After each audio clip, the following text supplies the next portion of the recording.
नमस्कार, स्वागत है आप सभी का एग्जाम स्फीयर में। मेरे प्यारे साथियों, मैं आलोक आप सभी लोगों के साथ जुड़ चुका हूं आज के सेशन में। और यहाँ पर हम आज डिस्कस करने वाले हैं जो ग्रुप डी का सिलेबस है, रेलवे की जो वैकेंसी है ग्रुप डी की, इसके सिलेबस के बारे में डिस्कस करेंगे। और एक बहुत ही इम्पोर्टेंट अपडेट ये है कि जो भी लोग अभी तक यहाँ पर संशय में थे कि आईटीआई जो है, ठीक है, आईटीआई को शामिल किया जाएगा कि नहीं, तो यहाँ पर जो योग्यता है वो बता दी गई है। अब रेलवे के द्वारा एक नोटिस भी आया था जिसमें बता दिया गया कि अगर आप आईटीआई किए हैं, तो अगर आप 10th पास हैं तो, और आपके पास अगर अप्रेंटिस का सर्टिफिकेट है तो, अगर आप इन तीनों में से कोई भी एक एलिजिबिलिटी रखते हैं तो आप जो है वो फॉर्म फिल कर सकते हैं, आप एलिजिबल हैं इस वैकेंसी के लिए। तो अब सबसे ज्यादा इंपॉर्टेंट हो जाता है दोस्त सिलेबस, क्योंकि किसी भी एग्जाम को निकालने के लिए सबसे इंपॉर्टेंट होता है कि आप क्या पढ़ें क्या ना पढ़ें, और जो छोड़ना है वो सबसे ज्यादा इंपॉर्टेंट हो जाता है। इवन वो इससे भी ज्यादा इंपॉर्टेंट है कि आपको पढ़ना क्या है। तो सबसे पहले अगर आप देखें तो नोटिफिकेशन की डेट जो थी वो 28 दिसंबर थी। 23 जनवरी यानी कि बहुत ही जल्द वो तारीख आप लोगों के सामने आने वाली है जब आप जो है वो फॉर्म भर पाएंगे। ठीक है, तो ये दो डेट्स हैं। और अगर टोटल पोस्ट की बात करें तो वो है 32,438 पोस्ट। अभी भी चांसेस है कि ये पोस्ट जो है वो इंक्रीज हो सकती हैं, बढ़ सकती हैं। ठीक है, तो इसके लिए परेशान मत होना।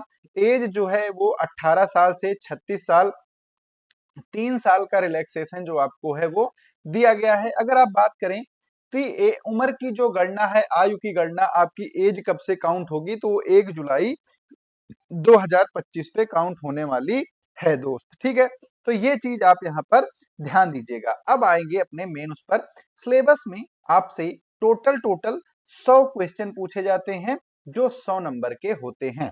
ठीक, अब यहाँ पे माइनस मार्किंग भी आपकी ली जाएगी। ठीक है, अब यहाँ पर अगर आप देखेंगे तो सामान्य विज्ञान और करंट अफेयर, ठीक है, यहाँ पर आप जीएस भी ले लीजिए, जनरल अवेयरनेस भी ले लीजिए। तो सामान्य विज्ञान से आते हैं आपके 25 प्रश्न, जिसमें आपका होता है फिजिक्स, केमिस्ट्री और बायोलॉजी। यहाँ से आपको 25 अंक जो है वो प्राप्त करने हैं। फिर उसके बाद मैथ का वेटेज है 25 का। फिर रीजनिंग और मैथ, यहाँ पर सॉरी, रीजनिंग और बुद्धिमत्ता जो होता है, इंटेलिजेंस, आपके 30 नंबर का यहाँ पर आएगा। और करंट अफेयर और जनरल अवेयरनेस से 20, यानी कि अगर आप मोटा मोटा जीएस की बात करें तो जीएस का वेटेज जो है वो 45 नंबर का हो जाता है। यानी कि 45% जीएस है और बाकी में क्या है, बाकी में मैथ और रीजनिंग है। ठीक है, ये होता है वेटेज। तो आपको यहाँ पर फोकस किस पे करना है ये आपको समझ में आ गया होगा। ठीक है, अब यहाँ पर अगर आप बात करें तो मैथ आपसे जो पूछी जाएगी उसमें टॉपिक्स कौन कौन से होंगे और उसके सब टॉपिक्स क्या होंगे, यहाँ पर आप यहाँ पर देख सकते हैं। और ये पूरा जो पीडीएफ है ये आपको टेलीग्राम पर मिल जाएगा।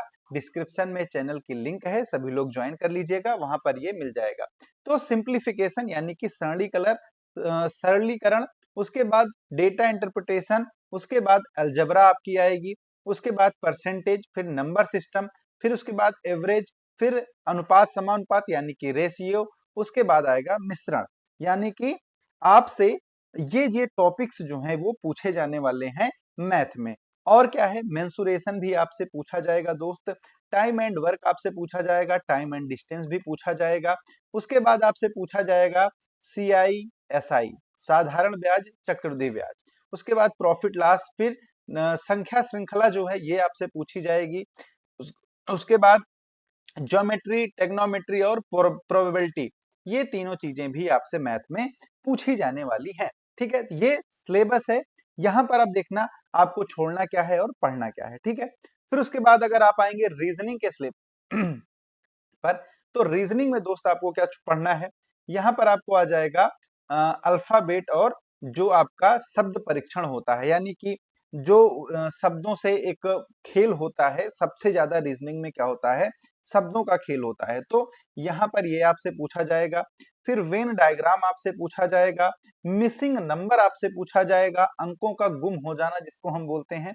ठीक है, ये क्या है, मिसिंग नंबर है दोस्त, है ना, क्या है, मिसिंग नंबर, तो ये आपसे पूछा जाएगा। ठीक, उसके बाद क्लासिफिकेशन, उसके बाद वर्बल रीजनिंग जो है ये भी आपसे पूछी जाएगी, जिसमें आपका कथन कारण, कथन निष्कर्ष, कथन जो अनुमान होता है, ये सारी चीजें यहाँ पर आपसे पूछी जाएंगी। फिर उसके बाद समानता या फिर सदृश्यता जिसको हम बोल देते हैं, ये आपसे यहाँ पर पूछा जाएगा।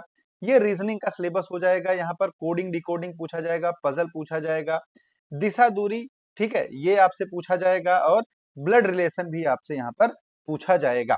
अब आएंगे सबसे इंपॉर्टेंट जो होने वाला है, सबसे इंपॉर्टेंट क्या है, फिजिक्स, केमिस्ट्री और बायोलॉजी। और यहाँ पर आपसे पूछा क्या जाएगा, तो अगर आप भौतिक विज्ञान की बात करें, ठीक है, तो भौतिक विज्ञान में आपसे जो मेजर मेजर पोर्शन है, कार्य और गति, लेंस, कार्य ऊर्जा, इलेक्ट्रिसिटी, यहाँ पर एक यूनिट और मेजरमेंट भी हो जाता है, बहुत ही इंपॉर्टेंट है। एक हो जाता है ह्यूमन आई, ये लेंस में ही आ जाएगा, ह्यूमन आई और ये सब चीजें। फिर उसके बाद आप केमिस्ट्री में आएंगे, तो बुनियादी अभिक्रिया, दैनिक जीवन में रसायन विज्ञान, पीरियोडिक टेबल, आपकी जो आवर्त सारणी है, अम्ल, क्षार, लवण, ये सारी चीजें यहाँ पर आपसे पूछी जाएंगी। जीव विज्ञान का वेटेज थोड़ा कम होता है, सबसे ज्यादा जो वेटेज है वो फिजिक्स का होता है आपके सामने, ठीक है। तो यहाँ पर ये सारी चीजें आप पढ़ लेंगे।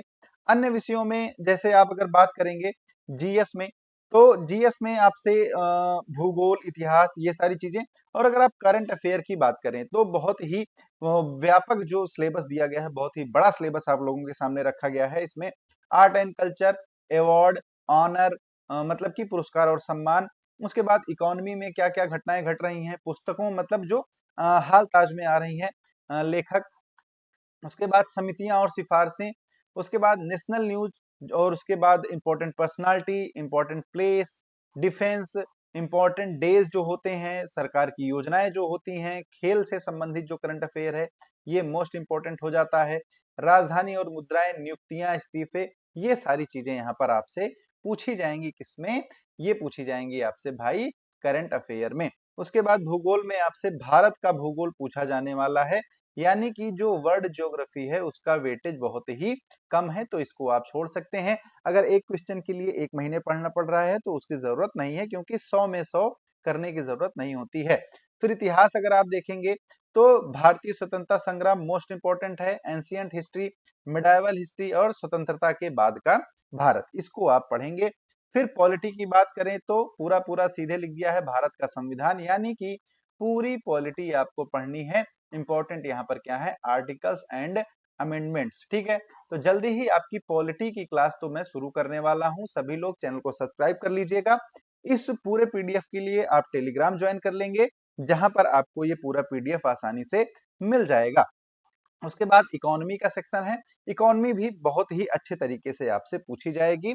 और उसके बाद मिसलेनियस भी दिया हुआ है, जिसमें और भी चीजें हैं, ठीक है। तो ये पूरा था आपका ग्रुप डी का सिलेबस, ठीक है दोस्त। तो ग्रुप डी का सिलेबस ये है। अगर इसमें एक वीडियो में लेके आऊंगा जिसमें वेटेज में बताऊंगा कि किस टॉपिक से, ठीक है, किस टॉपिक से कितने क्वेश्चन पूछे जाते हैं, और वो पिछले 5 सालों के जो पेपर हुए हैं उनका एनालिसिस यहाँ पर किया गया है, ठीक है। मतलब एक तरह से आपको ये पता चल जाएगा कि कौन सा टॉपिक हम ज्यादा जोर देकर पढ़े, ज्यादा ध्यान देकर पढ़ें।